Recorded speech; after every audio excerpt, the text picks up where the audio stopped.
Bonjour à tous, bienvenue sur Buzz TV. Alors Nabil balance sur le mec de Sarah Frézou, son ex et le fils qui ne le voit plus. Je vous laisse avec la vidéo. Alors là, je suis mieux. Je me sens plus dans l'ambiance. Du coup, les amis, il y a quelques jours de ça, j'ai été contacté par une dame qui m'a expliqué être l'ex-compagne du mec actuel de Sarah Frézou. Jusque-là, rien d'anormal, bien sûr, il n'a pas 10 ans, donc bien sûr qu'il a des ex, il a eu une vie avant Sarah. Elle m'explique que si elle me contacte, c'est pas parce qu'elle veut du buzz ou gratter du buzz sur les côtes de Sarah, qu'elle s'en fout de leur couple, qu'elle leur souhaite tout le bonheur du monde, mais parce que elle est beaucoup peinée d'une situation qu'elle m'a exposée et que je vais vous exposer également. Donc, cette dame m'explique que elle a un enfant avec le mec de Sarah et que ça fait plusieurs mois, ça fait un moment qu'il ne donne plus de nouvelles. Il n'a pas vu son fils depuis sa circoncision et il ne paye pas de pension alimentaire. Et qu'est-ce qu'elle me dit encore? Et pour finir, donc, là, ça devient pressant parce que le petit doit se faire opérer prochainement et, elle aurait besoin de la signature du père. Donc moi, quand je rentre en contact avec cette dame, elle me demande pas de parler sur les réseaux sociaux et de faire une story et de faire du buzz, etc. Elle me dit juste, écoute, je sais que toi, tu peux leur parler, dis-lui de me signer le papier ou alors de me faire un papier qui dit qu'il renonce à son autorité, à son droit parental. Et au moins, je suis tranquille, j'élève mon fils comme je veux. Mais là, du coup, je suis bloqué, quoi. Alors moi, c'est un secret pour personne. Sarah Frézou, c'est quelqu'un que j'estime énormément dans ce milieu et il y en a pas beaucoup que j'estime. Donc si je vous dis ça, croyez-moi, c'est pas pour rien. Les gens que j'estime dans ce milieu, ils se comptent sur les doigts de la main, d'une main. Et Sarah Frézou, elle en fait partie. Aujourd'hui, je suis convaincu à 1 million de pourcents, c'est même pas, enfin, j'ai même pas 1% de doute que c'est une bonne personne. Une vraie bonne personne et elle a un cœur, chez nous on dit Qalbaha Biad. Son cœur, il est blanc, pour de vrai. Et donc moi, quand elle me dit tout ça, je lui dis d'entrée, je lui dis, écoute, moi, Sarah, c'est mon amie. Par contre, je suis ami avec Dia, je suis ami avec Julien Guerrado. Ça m'a pas empêché de leur taper dessus sur les réseaux quand il le fallait. Donc, c'est mon amie, je vais parler avec elle. S'il s'avère que elle est au courant de tout ça, machin, que son mec, il va pas voir son fils, qu'il paye pas de pension, juste signer un papier pour qu'il se fasse opérer, ils le font pas, elle va m'entendre et je vais lui exposer mon point de vue. Je vais clairement lui dire mon point de vue. Et puis, pour la connaître un petit peu, je vais pas vous dire, c'est ma bête de pote, je la connais par cœur, mais pour la connaître un petit peu, ça fait quand même 2 ans et demi que je la connais. Connaissant la personne, je me dis, si elle sait que son mec, il a un fils qui lui donne pas de nouvelles, paye pas de pension, c'est elle qui va lui dire, qu'est-ce que tu fais, gros? Vas-y, va voir ton fils. Enfin, de ce que, en tout cas, je vois de la personnalité de Sarah, je la vois pas réagir autrement. Donc, bien entendu, avant de contacter Sarah, je lui demande de me prouver tous ses dires. Donc, chose qu'elle fait. Elle m'envoie le livret de famille du petit. Elle m'envoie également la décision du juge qui dit que le père a l'autorité parentale et qu'il doit reverser une pension alimentaire de 100 euros par mois. Elle m'envoie des photos du petit avec son père. Elle m'envoie également une vidéo où elle montre une photo du père au petit et elle lui dit c'est qui ça? Et lui il lui dit c'est mon père.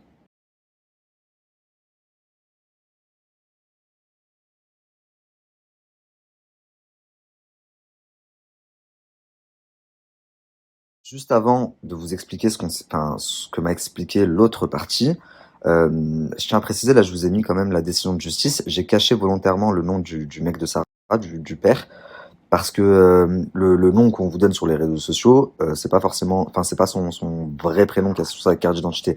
Après son vrai prénom, ça regarde personne. Il y a plein de gens sur les réseaux, Mila, Jasmine, machin, qui utilisent des pseudos. Donc à la limite, je peux le comprendre tout à fait. Et donc pour ça, je respecte et j'ai décidé de cacher son vrai nom. Donc maintenant que j'ai tous ces éléments en ma possession, je lui dis, je vais appeler Sarah et connaissant Sarah, t'inquiète pas, déjà je vais te régler le problème. Le papier là pour l'hôpital, ils vont te le signer. Et je vais même essayer de lui toucher un mot pour la pension, parce que c'est vrai que je comprends, tu sais, je me mets à la place de la femme, je me dis, bon, bah, le mec, il a tourné la page, c'est normal, c'est son ex, donc il a tourné la page, mais bon, il est à Dubaï, il mène sa best life et tout, nous on est là, on galère avec le petit. Donc je peux comprendre, je vais en toucher un mot à Sarah. Donc j'appelle Sarah, je lui explique tout ça. Donc Sarah me dit qu'elle est au courant que son mec avait un enfant, elle est au courant que son vrai prénom c'est ça, elle me dit, je le sais, j'ai sa carte d'identité dans les mains, elle me dit, tu m'apprends rien du tout. Elle me dit par contre, pour le truc de l'hôpital, on n'était pas au courant. Elle me dit, mais ce qui me fait tilt et ce que je comprends pas, c'est comment son fils il va se faire opérer et elle contacte un blogueur. Pourquoi est-ce qu'elle a pas contacté le père? Et même sans le père, à la limite, elle veut pas parler au père ou le père, soi-disant, il répond pas. Pourquoi elle a pas contacté la famille? Puisqu'elle est toujours en très bon terme avec la belle-sœur, avec la famille du mec, quoi. Elle me dit aussi que dès qu'elle a su que son mec avait un enfant, elle lui a dit comment ça, faut que tu prennes compte, faut que tu aies des contacts avec, etc. Et à ce moment-là, il lui a raconté toute l'histoire, et du coup, elle a préféré ne plus s'en mêler. Et à ce moment-là, son mec, il prend le téléphone. Donc je parle avec son mec, et il m'a également raconté son histoire. Donc, sans forcément rentrer dans les détails, parce que je me doute que pour eux, ça doit pas être facile. Et aujourd'hui, nous, les blogueurs, on a un peu pris le rôle de juge des réseaux sociaux. C'est-à-dire que les gens nous contactent à nous, qu'on essaye de régler les histoires, et je vous expliquerai à la fin.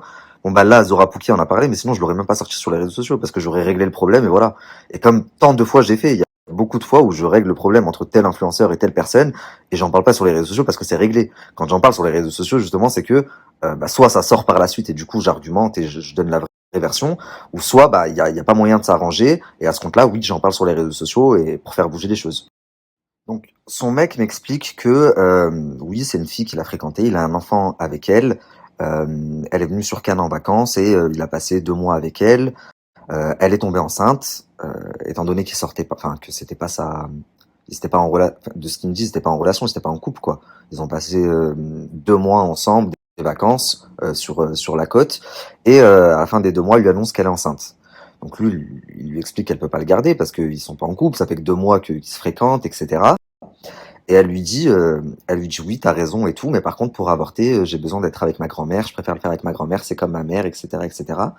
Et donc il me dit, ben, elle est montée chez sa grand-mère, quoi, dans un patelin, soi-disant pour l'avortement. Il me dit, et moi je l'ai pas revue, il me dit, elle est revenue quelques mois après avec un enfant qui avait 3 mois. Et elle lui a annoncé, bah c'est ton fils. Donc lui, il me dit, en fait, j'arrive à la gare, je découvre mon fils, il a 3 mois, j'étais même pas au courant qu'il existait, je suis avec ma mère et tout, je leur dis, bah voilà, c'est mon fils. Et je lui dis, ok, très bien, bon bah, du coup, tu te sépares de la mère, il y a quand même une décision de justice, elle me dit que tu payes pas de pension alimentaire. Et là, il me dit, mais frérot, il me dit, voilà, enfin, il me dit, je suis dégoûté de ce que tu es en train de me raconter là. Il me dit, la dernière fois que je suis parti la voir, je lui ai donné 4 000 € en liquide, j'ai acheté pour 3 000 balles de sap au gamin, euh, il me dit, et quand je lui demande de lui faire un virement, là, c'est 100 balles par mois, elle me dit, j'ai pas de RIB. Elle veut du liquide. Il me dit, pourquoi elle veut du liquide? Pour pouvoir dire après, il me donne pas de pension. Et pour l'histoire de l'opération, il me dit, frérot, je suis sûr que c'est du mytho. Il me dit, parce que pourquoi elle t'a contacté à toi? Si vraiment elle avait besoin d'une signature, elle est tout le temps au téléphone avec ma belle-sœur, elle s'entend très bien avec ma belle-sœur, la femme de mon frère, elle est encore en contact avec ma famille, donc pourquoi ne pas leur avoir envoyé un message en leur disant, j'ai besoin de la signature d'un tel. Pourquoi contacter un blogueur si c'est pas pour du buzz, si c'est pas pour. Donc c'est vrai que là, quand je commence à entendre leurs arguments et leur histoire, je commence un petit peu à avoir des doutes. Donc bon, il me raconte tout ça et il me dit, écoute, Nabil, dis-lui de t'envoyer le papier de l'hôpital, l'autorisation parentale, et envoie-le moi déjà que je vois que c'est vraiment vrai, et comme ça je lui signe. Donc je rappelle la maman du petit, je lui explique tout ce qu'on vient de me dire. Je lui dis, écoute, je suis désolé de te demander ça, mais est-ce que tu pourrais m'envoyer les papiers de l'hôpital qui dit que le petit doit se faire opérer? Et je lui explique aussi qu'il m'a expliqué, enfin qu'il m'a dit que il lui a demandé un RIB à répétition pour la pension alimentaire et qu'elle veut pas lui fournir parce qu'il lui donne du cash et qu'elle préfère du cash, etc. Et là, la femme, elle se met à pleurer. Mais à pleurer, clairement, elle s'est effondrée. Elle me dit, c'est pas vrai. Elle m'a dit, ben, pour les papiers de l'hôpital, ok, je t'envoie ça de suite. Donc, elle me les a envoyés.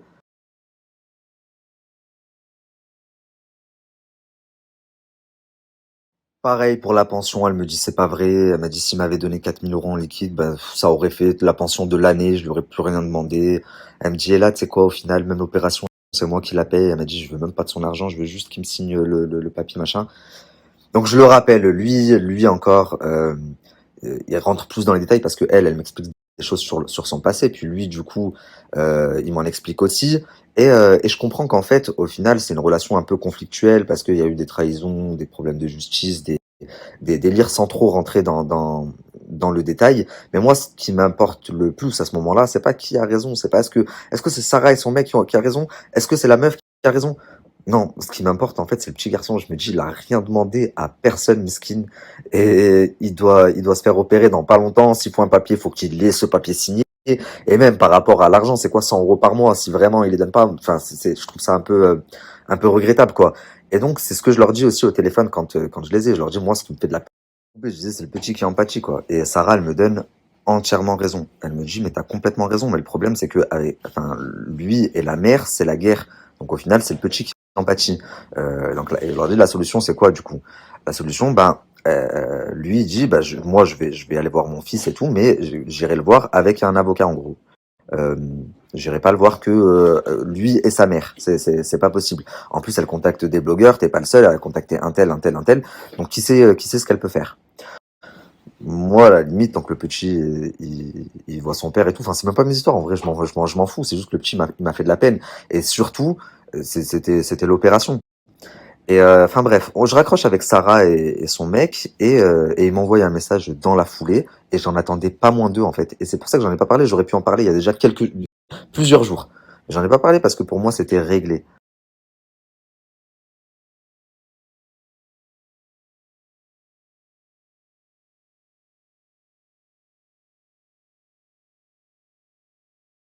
Donc en gros, Sarah, elle m'envoie un message et elle me dit euh, que de lui envoyer le numéro de la femme, qu'il va l'appeler pour lui signer le papier et pour lui remettre aussi de l'argent, la pension, mais c'est par virement bancaire et pas de liquide, et voilà, et que ce sera en temps et en heure, etc.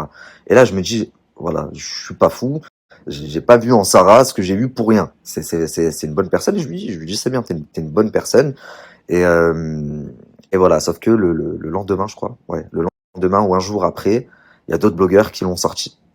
Donc moi, en fait, j'aurais pu le sortir et faire du buzz direct, d'entrée, instantané. Boum, je fais un gros boom sur les réseaux. Mais j'ai pensé au petit et je me suis dit, si ça sort sur les réseaux sociaux, ils vont choper le seum de l'autre côté et ils vont, si Razel, ils vont bloquer et ils vont vouloir prendre un avocat, nanani, nanana, alors que là, c'était réglé. Il signe le papier, il lui remet les pensions alimentaires et voilà, fini, terminé. Donc, je rappelle la femme, je suis content, je lui dis voilà, c'est bon, ils vont signer le papier, ils vont même te reverser la pension depuis juin, par contre par virement bancaire, pas de liquide, comme ça c'est réglo, etc., etc. Elle me dit ok, merci beaucoup, merci pour tout ce que tu as fait, machin. Donc je me dis parfait, c'est cool, tout est bien qui finit bien. Et quelques jours après, d'autres blogueurs parlent de l'histoire. Donc même moi, je vous dis, je me suis un peu senti trahi parce que j'ai contacté la femme et je lui ai dit tu te fous de ma gueule, je t'ai réglé le problème et au final t'es parti quand même parler. Maintenant, Sarah, je la connais, je sais qu'elle va choper le seul, elle va prendre un avocat, machin, alors que c'était réglé. Si toi, ton problème, c'était vraiment le, le, le papier de l'hôpital et la pension, je te l'avais réglé. Donc, elle m'explique qu'elle n'a parlé à personne, si ce n'est à une amie à elle, et que ce serait cette amie, enfin cette copine, qui serait partie parler au blogueur, et que elle ne l'aurait jamais fait. Elle me jure sur la vie de son enfant. Et elle me dit, mais je sais c'est qui la fille qui a parlé. J'aurais jamais dû me confier à elle, machin, machin, machin. Et ça ne loupe pas puisque je reçois un message de Sarah qui me dit regarde, tu vois, c'est sorti chez lui, c'est sorti chez lui. Je t'avais dit que cette meuf elle voulait du buzz. Du coup, j'ai contacté mon avocat. Et je le savais que ça allait se passer comme ça. Et je trouve ça vraiment regrettable. J'explique à Sarah que c'était pas qu'elle me dit que c'est pas elle, que c'était sa copine, mais Sarah elle y croit moyennement. Elle me dit comment il y a des photos qui sont sorties du petit et du père. Elle les a sorties d'où la copine les photos.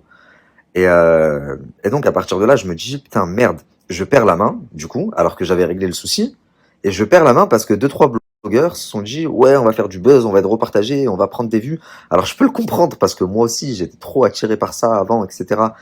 Mais j'invite et c'est pas une critique à tous les blogueurs là qui regardent ma story. Je sais que vous êtes beaucoup, faites pas genre. Réfléchissez aux conséquences que ça peut avoir. Tout buzz n'est pas bon à prendre et je l'ai appris à mes dépens.